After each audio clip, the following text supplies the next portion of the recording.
Kinilig pa.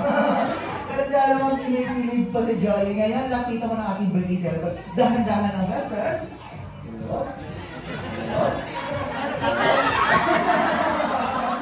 Ayun na guys. Ayun na.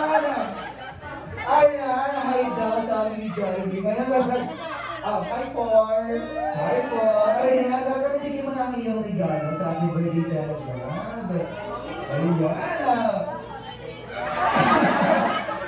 Kinikilig ko yata aking birthday celebrant. So, ayan, best friend. Parang pala siya pa si Jollibee. Ayan. So, my best friend. Okay na, friend. Balita ko, hindi nga sa ating birthday celebrant meron pang surpresa. Balita ko rin, ay may inihanda ka para sa kanilang lahat. Ano kaya iyan, best friend?